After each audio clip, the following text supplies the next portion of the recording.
வணக்கம் நண்பர்களே, விஜயபாய் பேசுறேன். ஈர்ப்பு விதி உண்மையா அப்படின்னு பார்த்தோம். எதை வச்சு இந்த ஈர்ப்பு விதி நடக்குது, இதுக்கு ஏதாவது ப்ரூஃப் இருக்கா, நம்ம என்ன பண்ணணும்? இன்னைக்கு ஈர்ப்பு விதிக்குன்னு 3 பேசிக்கான பிரின்சிபல்ஸ் விதிகள் இருக்கு. அந்த 3 விதிகளின் அடிப்படையில் தான் ஈர்ப்பு விதி இயங்குது. அதான் முதல்ல நம்ம கத்துக்கணும். ஃபர்ஸ்ட் விஷயம், ஒத்தவை ஒத்தவற்றை ஈர்க்கும் அப்படிங்கிறாங்க. Like attracts like. இது என்ன விதி அப்படின்னு பார்த்தீங்கன்னா, நாம் எப்படி இருக்கோமோ அது மாதிரி தான் அடுத்தவங்க இருக்காங்க. அப்படியா? நம்ம பாசிட்டிவாக இருக்கும்போது முன்னாடி இருக்கவங்க பாசிட்டிவாக இருக்காங்களா? நம்ம நெகட்டிவாக இருக்கும்போது முன்னாடி இருக்கவங்க நெகட்டிவாக இருக்காங்களா? இந்த லாஜிக் என்ன அப்படின்னா, நம்ம ஒரு மாதிரி எண்ணங்கள் இருக்கும்போது தான் அதை ஒத்த எண்ணங்களை உடைய மனிதர்களை ஈர்க்கிறோம். மனிதர்கள்னு வச்சுக்கிட்டா, உறவுகள்னு வச்சுக்கிட்டா, நாம் பாசிட்டிவாக இருந்தால் பாசிட்டிவான மனிதர்களை ஈர்க்கிறோம். சில சமயம் இது ஒரு பாசிட்டிவான சிமிலர் ரிசல்ட்டை தருது. நம்மளுடைய பாசிட்டிவான எண்ணங்கள், நெகட்டிவான எண்ணங்கள் நமக்கு வரும்போது ஆட்டோமேட்டிக்கா அது கன்வெர்ட் ஆகி நெகட்டிவ் எக்ஸ்பீரியன்ஸா மாறுது. நாம பாசிட்டிவா இருந்தோம்னா பாசிட்டிவான விஷயங்கள் நடக்கும். இதுதான் லாஜிக். அப்படி புரிஞ்சுக்கங்க.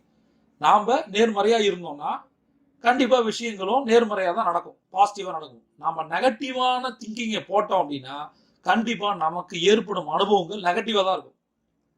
இப்ப பாசிட்டிவா நம்ம யோசிக்கும் போது நாம நினைக்கிற எல்லா விஷயங்களும் நடக்கும். இதுதான் நம்பிக்கை விதி. அவ்வளவுதான். லா ஆஃப் அட்ராக்ஷன் பேசிக் லா இதுதான். இப்ப ஒரு ஃபார்முலா வச்சுக்கீங்க, 20x. நீங்க நல்லது நினைச்சீங்கன்னா நல்லது 20 மடங்கு நடக்கும், கெட்டது நினைச்சீங்கன்னா 20 மடங்கு கெட்டது நடக்கும். அவ்வளவுதான் லாஜிக்.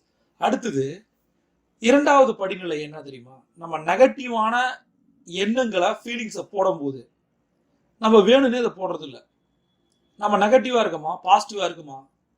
100% நம்ம 50,000 60,000 எண்ணங்கள் வருதுன்றாங்க. அவ்வளவு எண்ணங்களும் பாசிட்டிவா இருக்குமா?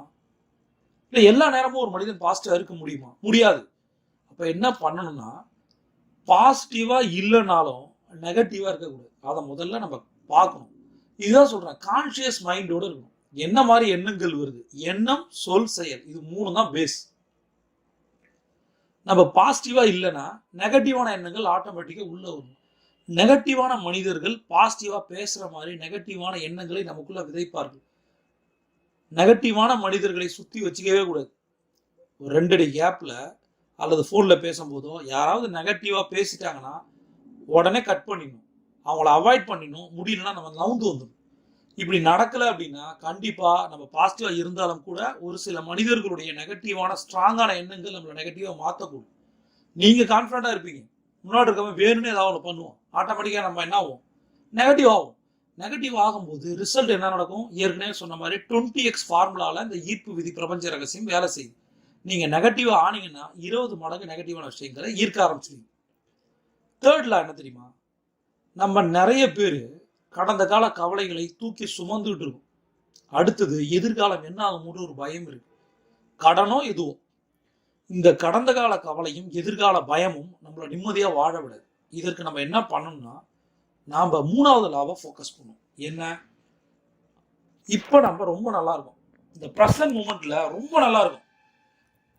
நம்ம கஷ்டப்படலாம், கடனோட இருக்கலாம், நெகட்டிவா இருக்கலாம், எப்படி வேணா இருக்கலாம். ஆனா நம்மளோட மனசை நம்ம நம்ப வைக்கணும், மைண்டை நம்ப வைக்கணும். பிரசன்ட் பியூட்டிஃபுல்லா இருக்கு, நான் சூப்பரா இருக்கேன், நல்லா இருக்கேன். இதை சொல்லி பாருங்க. பொய்யாவது திரும்ப திரும்ப திரும்ப நீங்க நினைங்க, சொல்லுங்க, அது தானா நடக்கும்.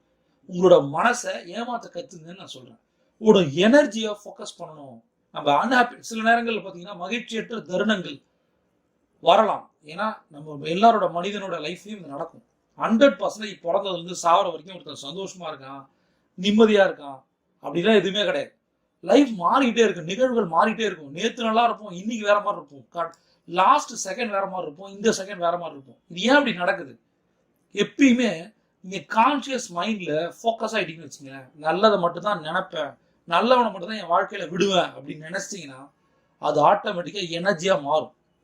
திரும்ப சொல்றேன், கடந்த கால கவலையோ எதிர்கால பயமோ நம்மள நிம்மதியா இருக்கவே விடாது. அப்ப நிம்மதியா இருக்கணும் அப்படின்னா பிரசன்டான டைம், இந்த லைவ் மூமெண்ட், இந்த நிமிஷம் நான் நல்லா இருக்கேன், சந்தோஷமா இருக்கேன், நான் சந்தோஷமா இருக்கேன், அடுத்தவங்கள சந்தோஷமா வச்சுப்பேன், நான் நிம்மதியா இருக்கேன், அடுத்தவங்களை நிம்மதியா வச்சுப்பேன். இப்படி நினைக்கும் போது நாமளே நமக்கு தெரியாம சில சமயம் நெகட்டிவா பேசுவோம், நெகட்டிவா மாறுவோம், நம்மளோட ஆட்டிடியூட் நெகட்டிவா இருக்கும், அது நமக்கே தெரியும்.